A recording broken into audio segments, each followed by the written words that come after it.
Hello. Today I will talk about learning about learning and thinking about thinking. And this is, in fact, a reflection on Dr. Barbara Oakley's presentation on effective teaching and learning practical insights from neuroscience. I will also connect this with other information I collected from the Coursera course uh, also developed by Dr. Barbara Oakley. Uh, and The name of the course is Learning How to Learn Powerful Mental Tools to Help You Master Tough Subjects. And of course, we'll focus on the subject of learning foreign languages today. Learning about learning. Of course, learning strategies are a lot, and they can be divided into cognitive strategies and metacognitive strategies. The cognitive strategies in the field of foreign language learning can include mastering strategies to master reading and learn and listening and speaking. For example, skimming and scanning, immediate recall and protocol, creating mental images, shadowing, and so on. But we're not going to talk about any of that today. Today, we'll focus more on the metacognitive strategies and the mental tools to learn any subject effectively. So, in the beginning of presentation, Dr. Barbara Oakley asked the question, uh, can you change your brain? And then she gave a story and she showed how she was able to change her brain. She mentioned that she was struggling as a child in school in math, and eventually she became an engineer and she changed her brain. And the way she did that is she started by learning a foreign language, which is Russian, and this helped her become an effective learner, and then started to go back to math, the subject she was struggling at. And she mastered the math and she continued learning, and she became a scientist and an engineer. And so she answered that question of, can you change your brain? And she gave some approaches. And I just want to remind you that today we'll be talking more about how to learn, not about classroom teaching. So she mentioned a few things about classroom teaching, such as lecture, but not from the teacher's perspective, but from the student's perspective. So when I say lecture, think about what students do when they attend or take a lecture. So the learning approaches, we're talking more learning and not about teaching strategies now. Learning approaches can be lecture. When you listen to it, you construct your knowledge based on what you learn from the lecture. But also there is active learning, which is the practice that you do after attending the lecture. It doesn't have to be a lecture in a school or a university, but it can be you watching YouTube videos to learn about something. So lecture, active learning. The third one is mixture of both of them, lecture and practice. Before we talk more about mental tools, let's talk about neurons. Neurons are the building block of the brain. The brain contains 86 billion neurons. Each neuron has more than 1,000 connections, synapses. Practice help strengthening those connections. Neurons create sets of links during learning. So when you learn something new, those synapses or connectors uh, on the neurons, try to connect to other neurons, and those connections create, make you remember those learning, those things that you learned later on. The more you practice, the more you strengthen those synapses, but the brain tends to clean up the old learning and replace them with new things you learn. And you have to let the students know about this, because sometimes they become frustrated when, especially after they study very hard, and they forget the new vocabulary or the new language they learn. The most powerful technique for to learn effectively is reread, understand, retrieve, create. And now again, we're talking more studying by students. We're not talking about the teaching approaches, because in teaching approaches, of course, we start with the classroom with warm up and then presentation and practice, and we end with production. That's good, but we're talking more about students sitting at home and studying, and they do actually something similar to that, because reread and understand and retrieve and create are similar to what we do in the classroom. The most important of that set of read, understand, retrieve, and create is the retrieval. The brain continuously gets rid of the old information and replaces them with new information, and the learner's task now is to practice in order to strengthen the information and prevents the brain from swiping those information away. How to do that? By practice, but also practice not overnight. You don't say, I will practice. I practice for a few hours and I forgot everything, because practice has to be deliberate practice, and it has to be consistent. Let's talk about sleeping, because studying and then taking a break and then go back and study is effective. But sleeping also, if you sleep very well, it's important, because what happens and when you sleep is that the brain still think about what you learned during the day subconsciously. You are conscious during the day when you study, but when you sleep, the brain is still thinking and recalling. So there is a mental process happening in the brain. That's why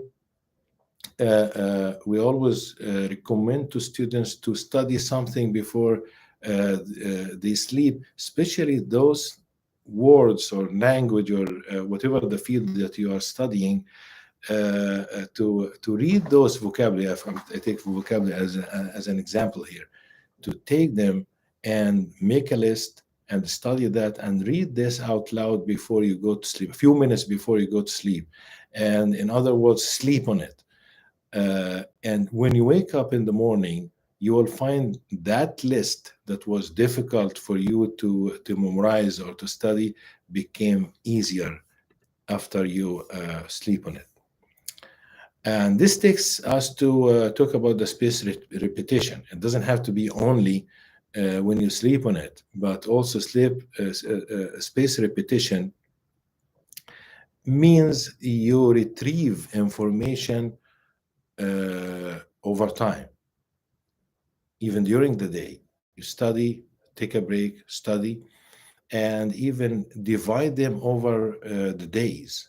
So let's say you have 100 vocabulary or words. I take this an example that you need to memorize, and instead of taking these words and dividing them over the days, it is recommended that you study the whole thing one shot in one night, and then you sleep on it, and the following day you review it, and then another day review it, and this is called space repetition. Why? because if you divide them over days and you study 20 words for 5 days, for example, 20 words every day, you study the 20 words today, but tomorrow, by studying another set of 20 words, you will forget about what you learned the previous day. And this is another challenge that we'll talk about. Think about building a wall. So it's a process. It happens over time, not overnight. So when you build that, you bring the brick and mortar and you start building the wall. You need to give it time. You build part of it and you wait until it's dry. It's dry, and then you start building more. So it's a process, and this is very similar to building information in the brain. Think also about another analogy: building muscular tissues. You don't go to gym one day and spend a few hours and then you come and stand in front of the mirror and say nothing is happening. And we have to give those analogies to our students and remind them when they say I've been studying but nothing's happening, and we give those strategies of that we are talking about today, and we remind them that this needs time and it's a process. But when do we give this information or insights to about learning to our students? Uh, uh, Before the course, in the beginning of the course, before and in the beginning of the course, and during the course, from time to time, we have to remind them of those strategies. Let's talk about after we talked about spaced repetition. Let's talk about focused mode and diffused mode. The focused mode in psychology, they call it the positive network. And this is when you study and focus to learn something new, or not, it doesn't have to be new, of course. The diffused mode, the negative network, is when you relax and you are engaged in but not engaged in another task. Because if you engage in another task, then you erase what you the brain will tend to erase what you learned in the first phase and replace it with the new information. So not be engaged in another task. So study, take a break, do something that you enjoy, even relax taking a shower or listening to music, you if you are at home, of course, and listen to a piece of music that you like or you prefer. Let me tell you something about the focus mode and the diffused mode. The brain cannot be in both modes at the same time. You are either in the focused mode or in the diffused mode. So again, this is related to spaced repetition. And let's think about when you study learning, when you were learning the multiplication or teaching a student a multiplication table, and you teach them 5 times 7, and you teach them that it's 35, and you explain it.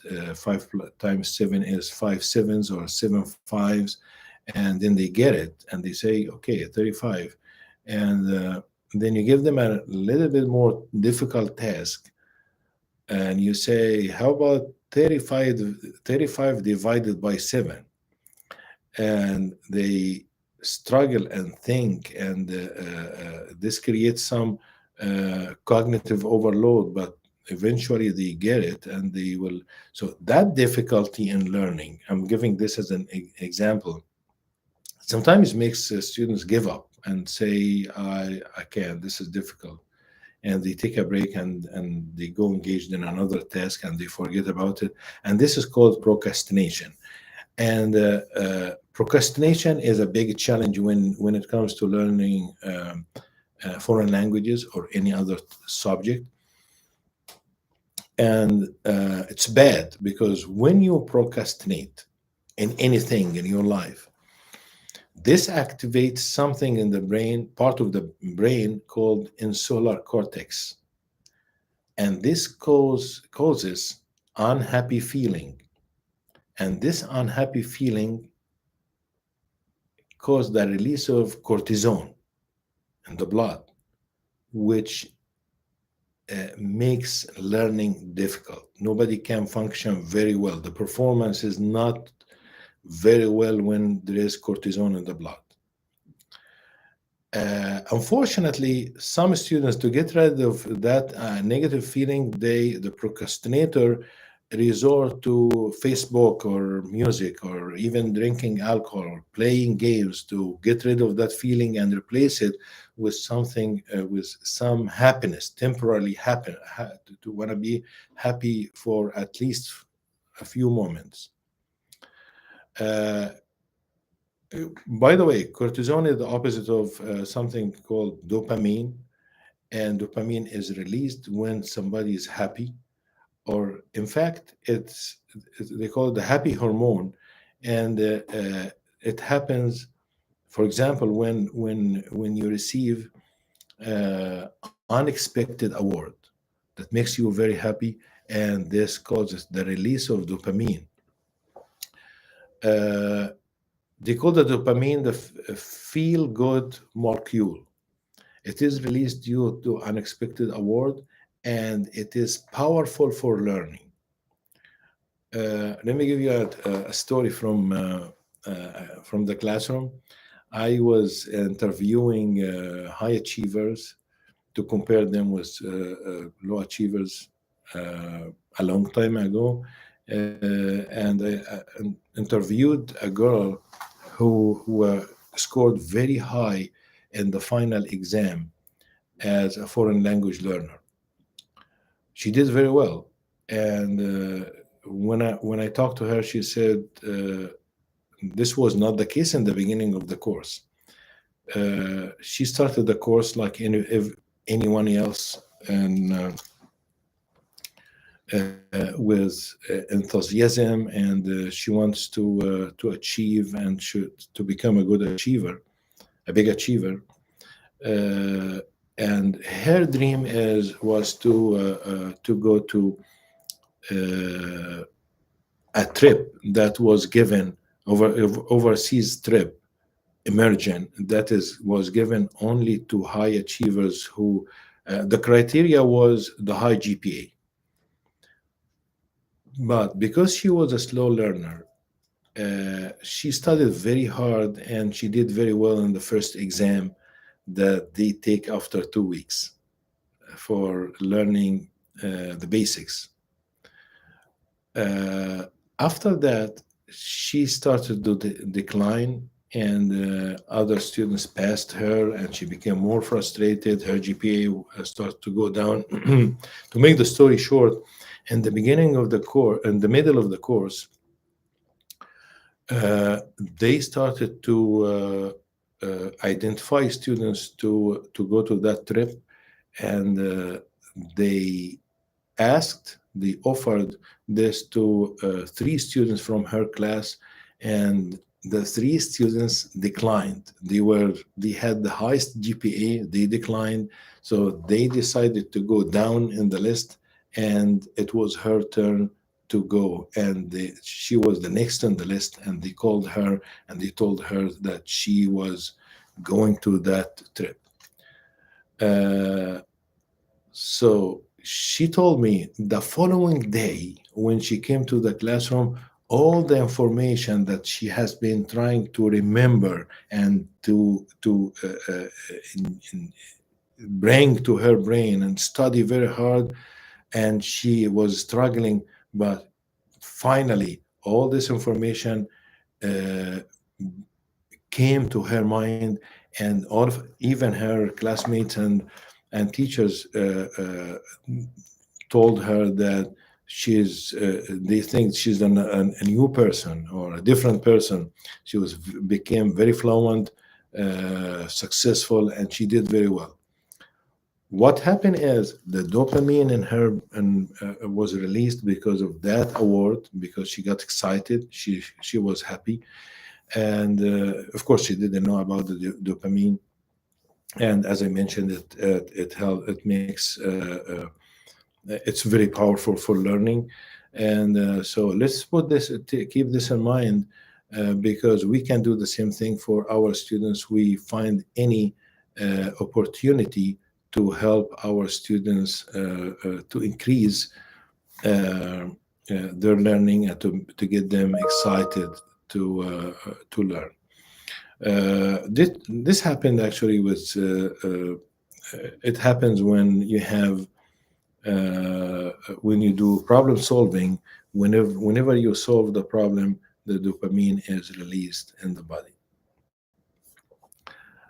Uh, let's go back to I was talking about procrastination, and Dr. Barbara Oakley gave exercise to overcome this issue, procrastination, and she called that Pomodoro technique. The Pomodoro technique basically is, she said, first of all, turn off all distractions, because uh, she was talking about procrastination. Students don't want to study and want to procrastinate and want to resort to Facebook and playing and texting and alcohol. And she said, first step, turn off all distractions. Set up a timer of 25 minutes to study in the focused mode. Keep focused as much as you can and bring your attention back when you zoom out. After 25 minutes, reward yourself of 5 minutes fun. Uh, of course, an award can increase the dopamine, which will help in for effective learning. And then go back to the focus mode and continue studying, and do this over and over. But be careful when you give yourself a reward of 5 minutes break, and you put yourself in the diffused mode. Do not start another task, because people tend to do another task when they are taking a break, and they look at their text messages and start sending messages and emails, and by being engaged in another task, your brain can erase everything you learn. We don't want that. We want learners to be in the diffused mode, in order to give the chance for the brain to process information. That's why in schools they have break between hours, and those breaks do not engage your students in a different task, and teach them not to be engaged in serious tasks. This takes us to thinking about working memory versus long-term memory. Of course, it's very obvious from the title that working memory is the short-term memory, and this happens when you study something and somebody asks you a question right away, you can answer it. But you are working as a learner very hard to move the information from short-term memory to the long-term memory, and this takes a lot of working and applying everything I just mentioned so far. And this is how you move things to the long-term memory. Sometimes, if students don't do that, if they don't do spaced repetition and practice and work hard to follow the process of moving the information from short-term memory to the long-term memory, they go to the exam and they don't do very well. And sometimes we label them or diagnose them with test anxiety, because they do very well in the classroom, daily activities, because this requires short-term memory, but they don't do very well in the exam, which requires remembering everything that you learned before the exam during for the whole unit, for example. And they don't have, in the test, they don't have anything stored in the long-term memory. and they don't do very well, and we think that they have learning and test and anxiety, but in fact they can have, of course they could have test and anxiety, but let's ask them first how they study and how they learn at home, and let's talk to them about declarative learning versus procedural learning. The declarative learning happens when someone explains something to you. So, for example, what I'm doing now to explain something to you, and you are listening to me, hopefully, and you are conscious of what I'm talking about. And this is related to explicit instruction. And this is good and bad because you are fast. It's fast to learn and slow to use. You learned and you answer the question now, but tomorrow you will forget about it because you need to do more practice. The procedural learning is retrieval practice and continuous. If you do continuous retrieval practice and spaced repetition, especially when you are not conscious of learning, and they call this slow to learn, fast to use. And by doing the procedural learning, you become information becomes second nature. For example, when you drive a car in the beginning, you somebody teach you how to drive, and that's declarative learning. You start practice, you mess up sometimes, and you make mistakes, and you don't give up, and eventually by the procedural learning you learn, and over time you become the driving becomes second nature to you. So let's don't give up on slow learners. Dr. Barbara Oakley gave an analogy of the fast learner is similar to somebody is driving a car in the path in a road in between forest, and they reach fast, but the slow learners, they take their time, but when they are driving, when they are walking, they are able to smell the flowers, see the trees, and enjoy the singing of the birds, and they learn everything about more details. So it's a different experience. So when you have a slow learner and they are taking their time in the journey, don't rush them, and don't try to drop them from the course, and but you rather wait and give them more chance, because it's a different way. They are deeper learner, by the way, than the fast learners.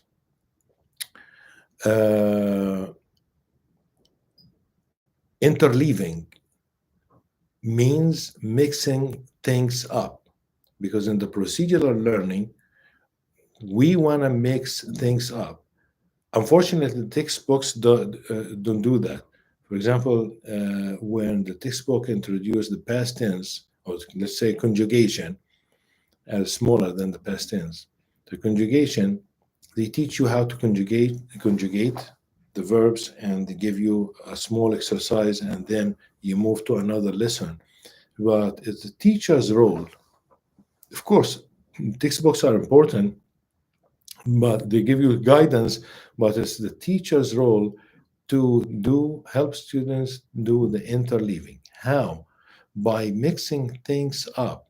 By, for example, if you teach them conjugation, teach them how to conjugate with present, and then say let's conjugate with past, with the future, and then if you are teaching the verb measures, say let's conjugate it with different verb measures, and so on, until that process causes interleaving, and the brain watches how often you learn declarative knowledge, and they strengthen this knowledge.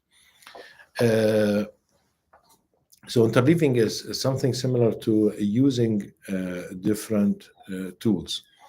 Let's stop at this here and ask ourselves some questions. How to apply concepts from this presentation to